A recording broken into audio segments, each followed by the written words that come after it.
പശ്ചിമേഷ്യ വീണ്ടും ഒരു മഹായുദ്ധത്തിന്റെ നിഴലിൽ നിൽക്കുമ്പോൾ ലോകമെങ്ങും ഉയരുന്ന ഏറ്റവും വലിയ ചോദ്യമാണിത്. അമേരിക്ക എന്ന ലോകവൻശക്തിയുടെ സൈനിക സാമ്പത്തിക സഹായമില്ലാതെ ഇസ്രയേലിന് ഒരു യുദ്ധം ജയിക്കാനാകുമോ? പതിറ്റാണ്ടുകളായിട്ട് മിഡിൽ ഈസ്റ്റിൽ ഇസ്രയേൽ പുലർത്തുന്ന സൈനിക മേധാവിത്വത്തിന് പിന്നിൽ വാഷിംഗ്ടണിന്റെ പിൻബലമുണ്ട് എന്നത് തർക്കമില്ലാത്ത ഒരു വസ്തുതയാണ്. എന്നാൽ മാറുന്ന ഭൗമ്യ രാഷ്ട്രീയ സാഹചര്യങ്ങളിൽ അമേരിക്കയുമായുള്ള ബന്ധത്തിൽ വിള്ളലുണ്ടായാൽ ഇസ്രയേലിന്റെ നിലനിൽപ്പ് എങ്ങനെയായിരിക്കുമെന്നത് ഇന്ന് ആഗോള പ്രതിരോധ വിദഗ്ധർ ചർച്ച ചെയ്യുന്ന പ്രധാന വിഷയമാണ്.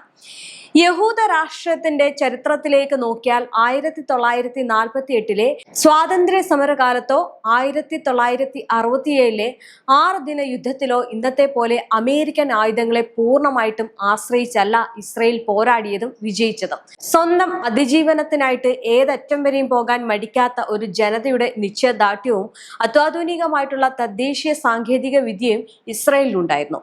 എങ്കിലും ഇന്നത്തെ യുദ്ധമുറകൾ മാറിമറിഞ്ഞിരിക്കുന്നുണ്ട്. ശത്രുക്കൾ കൂടുതൽ കരുത്തരാവുകയും ഡ്രോണുകളും കൃത്യതയാർന്ന മിസൈലുകളും കൊണ്ട് ഇസ്രയേലിനെ വളയുകയും ചെയ്യുമ്പോൾ അമേരിക്കയുടെ പങ്ക് എത്രത്തോളം നിർണായകമാണ് എന്ന് പരിശോധിക്കേണ്ടതുണ്ട്. അമേരിക്ക നൽകുന്ന സൈനിക സഹായത്തിന്റെ യാഥാർത്ഥ്യ വ്യാപ്തിയും ഇസ്രയേലിന്റെ തദ്ദേശീയ ആയുധ ഉൽപാദന ശേഷിയും ഇറാന്റെ ഉൾപ്പെടുന്ന പ്രതിരോധ സഖ്യത്തെ ഒറ്റയ്ക്ക് നേരിടാനുള്ള ടെൽ അവീവിന്റെ കരുത്തും എത്രത്തോളമാണ് ഉള്ളത് എന്ന് നമുക്ക് ഇപ്പോൾ നടന്നുകൊണ്ടിരിക്കുന്ന യുദ്ധത്തിൽ നിന്ന് മനസ്സിലാക്കാൻ സാധിക്കും. വരും ദിവസങ്ങളിൽ മിഡിൽ ഈസ്റ്റിലെ ഭൂപടം മാറ്റിമറിക്കാൻ പോകുന്ന ഒരു സൈനിക സമവാക്യങ്ങളുടെ യാഥാർത്ഥ്യം എന്താണ് എന്നാണ് ഇനി ലോകം ഉറ്റുനോക്കുന്നത്. പറഞ്ഞു വരുന്നത്, ആദ്യമായി നമ്മൾ കാണേണ്ടത് ഇസ്രയേലിന് അമേരിക്ക നൽകുന്ന സാമ്പത്തിക സൈനിക സഹായത്തിന്റെ കണക്കുകളാണ്. പ്രതിവർഷം ശതകോടിക്കണക്കിന് ഡോളറിന്റെ ആയുധ സഹായമാണ് അമേരിക്ക ഇസ്രയേലിന് നേരിട്ട് നൽകുന്നത്. അമേരിക്കൻ കോൺഗ്രസ് പാസാക്കുന്ന പ്രത്യേക പാക്കേജുകൾ വഴി ലഭിക്കുന്ന ഈ ഒരു തുക ഇസ്രയേലിന്റെ പ്രതിരോധ ബഡ്ജറ്റിന്റെ വലിയൊരു ശതമാനവും വരും. ഈ ഒരു പണം പ്രധാനമായിട്ട് ഉപയോഗിക്കുന്നത് ലോകത്തിലെ ഏറ്റവും മികച്ച യുദ്ധവിമാനങ്ങളായിട്ടുള്ള F-35 പോലുള്ള അത്യാധുനിക യുദ്ധ സാമഗ്രികൾ വാങ്ങാനാണ്. അമേരിക്കയുടെ സഹായമില്ലാതെ ഇസ്രയേലിന് നേരിടേണ്ടി വരുന്ന ഏറ്റവും വലിയ പ്രതിസന്ധി ആയുധങ്ങളുടെ ദൗർബല്യമായിരിക്കും. അതായത് നീണ്ടു നിൽക്കുന്ന ഒരു വലിയ യുദ്ധത്തിൽ കൃത്യതയാർന്ന ബോംബുകൾ അല്ലെങ്കിൽ പീരങ്കി ഉണ്ടകൾ, വ്യോമാക്രമണ പ്രതിരോധ മിസൈലുകൾ എന്നിവ നിരന്തരമായിട്ട് ആവശ്യമാണ്. ഗസയിലും ലെബനനിലും നടക്കുന്ന സംഘർഷങ്ങളിൽ അമേരിക്കയിൽ നിന്നുള്ള എയർ ലിഫ്റ്റ് വഴിയാണ് ഈ ഇസ്രയേൽ തങ്ങളുടെ ആയുധ ശേഖരം കൃത്യസമയത്ത് പുതുക്കുന്നത്. എന്നാൽ ഇസ്രയേലിന്റെ ഈ രക്ഷാ കവചമായിട്ടുള്ള അയൺ ഡോം സംവിധാനത്തിന്റെ കാര്യം തന്നെ എടുക്കാം. അതായത് ഹമാസും ഹിസ്ബുള്ളയും തൊടുക്കുന്ന ആയിരക്കണക്കിന് റോക്കറ്റുകളെ വായിൽ വെച്ച് തകർക്കുന്ന അയൺ ഡോമിന്റെ ഓരോ ഇന്റർസെപ്റ്റർ മിസൈലുകളും ലക്ഷക്കണക്കിന് രൂപയാണ് ചിലവ് വരുന്നത്. ഈ മിസൈലുകൾ നിർമ്മിക്കുന്നതിനും വികസിപ്പിക്കുന്നതിനും അമേരിക്ക വലിയ സാമ്പത്തിക സഹായം നൽകുന്നുണ്ട്. അമേരിക്കൻ സഹായം നിന്നു കഴിഞ്ഞാൽ ആഴ്ചകൾ നീളുന്ന റോക്കറ്റ് ആക്രമണങ്ങളെ പ്രതിരോധിക്കാൻ അയൺഡോമിന് ആവശ്യമായിട്ടുള്ള മിസൈലുകൾ തികയാതെ വരാം. എന്നാൽ ഇതിനൊരു മറുപുറമുണ്ട്. അതായത് ഇസ്രയേല് ലോകത്തിലെ മികച്ച ഒരു പ്രതിരോധ നിർമ്മാണ ശേഷിയുള്ള രാജ്യങ്ങളിൽ ഒന്നാണ്. സ്വന്തമായിട്ട് വികസിപ്പിച്ചെടുത്ത മെർക്കാവ ടാങ്കറുകൾ, തദ്ദേശീയമായിട്ട് നിർമ്മിക്കുന്ന ഡ്രോണുകൾ, സൈബർ യുദ്ധമുറകൾ എന്നിവയിൽ ഇസ്രയേൽ ആഗോളതലത്തിൽ തന്നെ മുന്നിലാണ്. പക്ഷെ ഇതൊന്നും ഇറാന്റെ മുന്നിൽ വില പോകില്ല എന്നുകൂടി എടുത്തു പറയണം. കാരണം ഇറാൻ യുദ്ധത്തിൽ വലിയ പരാജയം ഇസ്രയേലിന് നേരിടേണ്ടി വന്നിട്ടുണ്ട്. ഇനി ലോകത്തിലെ പല പ്രമുഖ രാജ്യങ്ങളും ഇസ്രയേലിന്റെ ആയുധ സാങ്കേതിക വിദ്യ വിലയ്ക്ക് വാങ്ങുന്നവരാണ്. അതായത് നമ്മൾ ആ ഒരു കാര്യം കൂടി ഓർക്കണം. ഇസ്രയേലിന്റെ പ്രതിരോധ വ്യവസായ ഭീമന്മാരായിട്ടുള്ള Elbit systems, Israel aerospace industries, Rafael advance defence systems എന്നിവയ്ക്ക് ചെറുതും ഇടത്തരവുമായിട്ടുള്ള യുദ്ധങ്ങൾ ഒറ്റയ്ക്ക് നയിക്കാനുള്ള ആയുധങ്ങൾ ഉൽപ്പാദിപ്പിക്കാൻ ശേഷിയുണ്ട്. എങ്കിലും അസംസ്കൃത വസ്തുക്കളുടെ ഇറക്കുമതിയും വലിയ തോതിലുള്ള ഉൽപാദനത്തിനും ഇസ്രയേലിന് അന്താരാഷ്ട്ര വിപണിയെയും ആഗോള സഖ്യങ്ങളെയും ആശ്രയിക്കേണ്ടി വരുമെന്നതിൽ സംശയമില്ല. ഈ സൈനിക ശേഷിയെക്കാളും ഉപരിയായിട്ട് അമേരിക്ക ഇസ്രയേലിന് നൽകുന്ന ഏറ്റവും വലിയ കാവൽ എന്നത് ഐക്യരാഷ്ട്രസഭയിലെ വിറ്റോ അധികാരമാണ്. അതായത് ഇസ്രയേലിനെതിരെ അന്താരാഷ്ട്ര സമൂഹം ഉപരോധങ്ങളോ പ്രമേയങ്ങളോ കൊണ്ടുവരുമ്പോൾ UN സെക്യൂരിറ്റി കൗൺസിലിൽ അമേരിക്ക അത് വിറ്റോ ചെയ്ത് തള്ളുന്നു.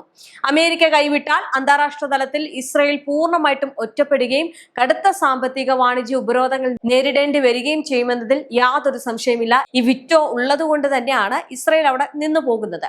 ഇനി യുദ്ധഭൂമിയിലെ യാഥാർത്ഥ്യങ്ങളിലേക്ക് നോക്കുകയാണെങ്കിൽ ഇസ്രയേൽ ഇന്ന് നേരിടുന്നത് വെറുമൊരു ഗറില്ല ഗ്രൂപ്പിനെ അല്ല, മറിച്ച് ഇറാൻ നയിക്കുന്ന ആക്സിസ് ഓഫ് റെസിസ്റ്റൻസി എന്ന വിശാലമായിട്ടുള്ള ഒരു സഖ്യത്തെയാണ്. ഹമാസ്, ഹിസ്ബുള്ള, യമനിലെ ഹൂത്തികൾ, ഇറാഖിലെയും സിറിയയിലെയും ഷിയ മിലിഷ്യകൾ എന്നിവരടങ്ങുന്ന ഈ സഖ്യം ഒരേ സമയം പല മുന്നണികളിൽ നിന്ന് ഇസ്രയേലിനെ ആക്രമിക്കാൻ ശേഷിയുള്ളവരാണ്. ലെബനാനിലെ ഹിസ്ബുള്ളയുടെ കൈവശം മാത്രം 1.5 ലക്ഷത്തിലധികം അത്യാധുനിക റോക്കറ്റുകളും മിസൈലുകളും ഉണ്ട് എന്ന് കണക്കാക്കപ്പെടുന്നുണ്ട്. ഇവയിൽ ഭൂരിഭാഗവും ഇസ്രയേലിന്റെ ജനവാസ മേഖലകളെയും തന്ത്രപ്രധാന കേന്ദ്രങ്ങളെയും ലക്ഷ്യം വെക്കാൻ ശേഷിയുള്ളവയാണ്. ഇത്തരം ഒരു സാഹചര്യത്തിൽ അമേരിക്കൻ നാവികസേനയുടെ യുദ്ധക്കപ്പലുകൾ മിഡിൽ ഈസ്റ്റിൽ നിലയുറപ്പിക്കുന്നത് ഇറാന്റെ നേരിട്ടുള്ള ഇടപെടലിനെ ഭയപ്പെടുത്തി നിർത്താൻ വേണ്ടിയാണ്.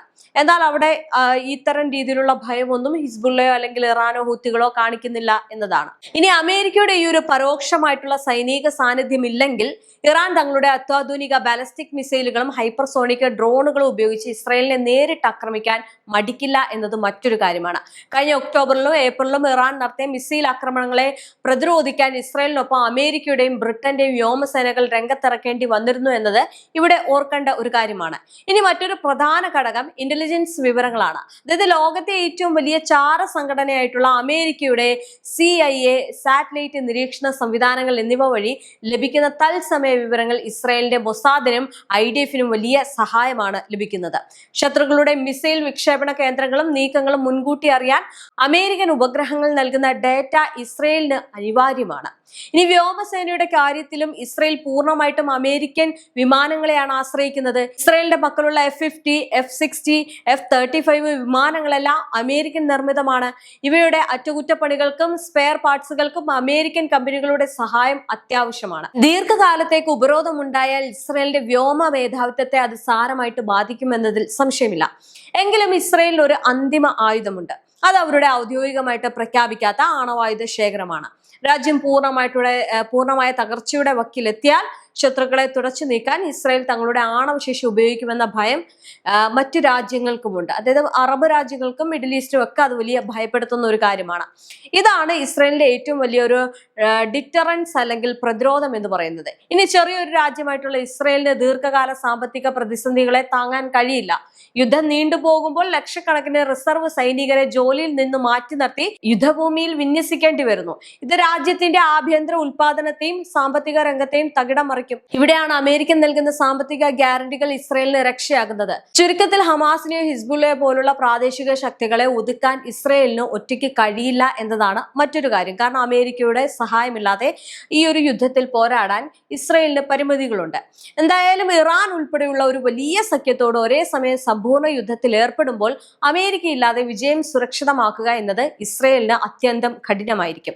അതായത് ഈ പറയുന്നതിൽ നിന്ന് മനസ്സിലാക്കാൻ സാധിക്കുന്നത് ഹ്രസ്വകാല യുദ്ധങ്ങളിൽ സ്വന്തം കരുത്തുകൊണ്ട് മാത്രം വിജയിക്കാൻ ഇസ്രായേലിന് സാധിക്കുമെങ്കിലും അതൊരു പ്രാദേശിക യുദ്ധമായിട്ട് ഒതുങ്ങില്ല എന്നതാണ് മിഡിൽ ഈസ്റ്റിന്റെ യാഥാർത്ഥ്യം. അമേരിക്ക എന്ന സുരക്ഷാ കവചം മാറിക്കഴിഞ്ഞാൽ ശത്രുക്കൾ ഇസ്രായേലിനെ 4 പാട് നിന്നും വളയും. സൈനിക വിജയത്തെക്കാൾ ഉപരിയായിട്ട് ഒരു രാജ്യമായിട്ട് നിലനിൽക്കാനുള്ള സാമ്പത്തിക നയതന്ത്ര ശേഷിയാണ് അമേരിക്കയിൽ നിന്ന് ഇസ്രായേലിന് ലഭിക്കുന്നത്. അതുകൊണ്ട് തന്നെ ഇസ്രായേലിന് ഒരു യുദ്ധം നീട്ടിക്കൊണ്ടു പോകണമെങ്കിൽ അത്യന്താപേക്ഷിതമായിട്ടും അമേരിക്കയുടെ സഹായം വേണം. അമേരിക്കയുടെ സഹായമില്ല എങ്കിൽ യുദ്ധം നീട്ടിക്കൊണ്ടുപോകാൻ ഒരിക്കലും ഇസ്രായേലിന് സാധിക്കില്ല. അങ്ങനെ പോവുകയാണെങ്കിൽ ഞാൻ ഈ പറഞ്ഞതുപോലെ തന്നെ വലിയ രീതിയിലുള്ള സാമ്പത്തിക ബുദ്ധിമുട്ടുണ്ടാകും. ആ സാമ്പത്തിക ബുദ്ധിമുട്ടുണ്ടായി കഴിഞ്ഞാൽ ആകെ പ്രശ്നമാകും. പിന്നീട് ഒരടി പോലും ഇസ്രായേലിന് അനങ്ങാൻ കഴിയില്ല. ഏതായാലും വിറ്റോ ഉള്ളത് കൊണ്ട് മാത്രമാണ് ഇസ്രായേൽ നിലനിന്നു പോകുന്നത്. മാത്രമല്ല അമേരിക്കയുടെ സഹായം ഉള്ളത് കൊണ്ടും. ഇല്ലെങ്കിൽ നേരിട്ടൊരു യുദ്ധം ദീർഘകാലത്തേക്ക് ഇസ്രായേലിന് നീട്ടിക്കൊണ്ടു പോകാൻ കഴിയില്ല എന്നത് വളരെ വ്യക്തമായിട്ടുള്ള ഒരു കാര്യമാണ്.